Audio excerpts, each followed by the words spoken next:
Be real. Keep it 100. Caitlin Clark has been on the receiving end of this sort of stuff way too much. Caitlin Clark fans have been saying this for a few years now. How bad can it possibly get? How ugly do the fouls need to be until they start getting called? When, on the other side of the ball, Caitlin seems to get called for standing, or gets a tech for clapping, or somehow gets a foul called against her when she's elbowed by another player. How bad can it get? Well, we just got our answer. I called it that she would be targeted. What Alyssa Thomas just did to Caitlin Clark was so obviously bad that it's not just fans screaming from their keyboards, but analysts, the media, even her coach got furious. And while action has been taken by the league, which I'll get into, the damage has been done. As I'll explain, in a world of sound bites and snapshots, this is something the WNBA cannot recover from unless they take drastic action. Let's get into it, but first, like the video and drop a heart in the comments to show support for Caitlin. Okay, let's rewind to June 22nd. Going into this game against the Mercury, Caitlin Clark was on an absolute tear. Several consecutive games with 20 points and 5 assists, third in the league in points per game, second in assists. Caitlin was back, healthy, and making her case as an early MVP favorite. And that was despite the same referee malpractice she'd experienced since her first year as a pro. Blatant non-calls when she's fouled, while she gets called for basically putting her hands up in the air. And in this game, the officiating was somehow worse. Position, but I mean, Caitlin Clark issued a technical foul. You hear the crowd react, and Clark is perplexed and shocked as to why she was assisted technical. So Caitlin tussled a bit with Dawana Bonner, which of course led to the famous Sophie point. But then there's this. You may have heard in that clip that Caitlin got a tech out of that exchange. Well, it turns out that was for clapping. We got the tech tonight, 5th of the season. Yeah, it's ridiculous. I got a technical for clapping. So like if we should all just go on the calendar now and pick a game that I'm going to be suspended for if I'm going to get technicals for clapping. I asked Gerda. Gerda said that I got a technical for clapping. So if any technical should be taken away, it should be that one. If it's truly for clapping, that's what they said they gave it to me for was for clapping. So it's just ridiculous. I don't understand it at all. And that tech was not rescinded by the league, even though they did it for Paige Beckers. Anyway, it only got worse from there. Yo, AT tried to take Caitlin Clark out. Look at that elbow. Oh my.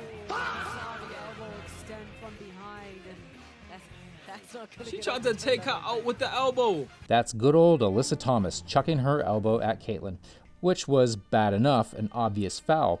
But then came what many are calling the worst call in sports history. The illegal contact is initiated by Caitlin Clark. She comes across the arm, into the body and hip of Thomas. Caitlin somehow, after review, got called for initiating contact. So she gets a tech for clapping and a foul when she's elbowed. Now this is bad, but again, we gotta go back to the original question. How bad can it possibly get? Well, 2 days later. Once again, Caitlin was having a great game, on pace for a 20-point, 10-assist game. And then this happens.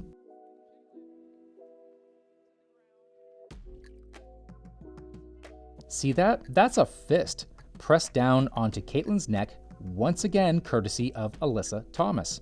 But there was more to it. From that other angle, you can clearly see the knee pressed into the groin. And of course, no call. And then Caitlin quietly left the game with back issues and didn't return. And many suspected it was because of this. Yup, yet another illegal closeout. So now we've got a punch to the neck, a knee to the groin, and more reckless closeouts, and an injury. And this time, everyone lost it. Whether it's from Kennedy Carter at the very beginning, or Marina Mabry last year, or Alyssa Thomas today, way too often she's been on the receiving end of this stuff, and she's getting called for fouls for having her arms straight up in the air and getting technicals for clapping. And then there was the closeouts, reckless closeouts, whatever you want to call them. And I said, I posted earlier today, she's gonna get hurt. If this keeps up, she got hurt back issue. How many times is Caitlin Clark going to get cheap shotted by the same 3 or 4 players over and over and over and over again before the refs do anything about it? But these are analysts and fans. What about the coach? So during the game, we saw nothing from Stephanie White. At this point, we don't expect her to go full Cheryl Reeve, but come on, give us something. I mean, until this point, the coach has shot more daggers at Caitlin than at the refs. But what she said post-game, well, it was finally what needed to be said. Number one, you gotta call it. It's absolutely egregious and utterly disrespectful. Yes, unacceptable, egregious, all good words, but it's what she said next that was the real breath of fresh air, and maybe, just maybe, a sign that things have reached a breaking point, because she not only laid into the refs, she put Caitlin on the pedestal. We have a generational talent and a WNBA superstar who had 2 cheap shots right there that weren't called.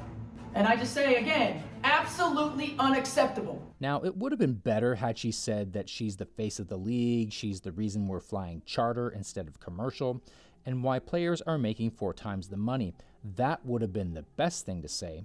But even if you don't buy her authenticity, she's at least saying the right things this time. She's echoing the fans' frustration, which she needs to do because the fans are done. Sure, after a ton of outcry, Alyssa Thomas got suspended for 1 game, but that's not going to cut it with Caitlin Clark fans.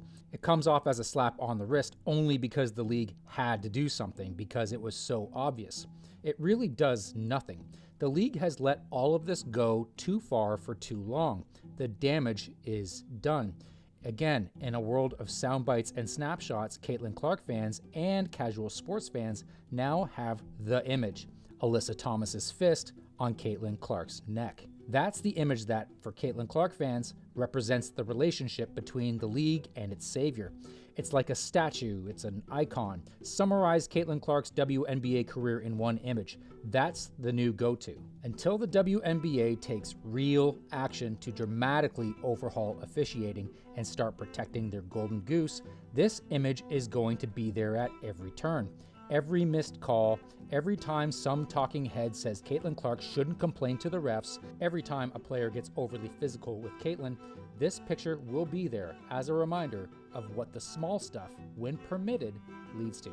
Since you're still here, drop a trophy in the comments because you are a winner for sticking around. Thank you for watching. I will see you next time.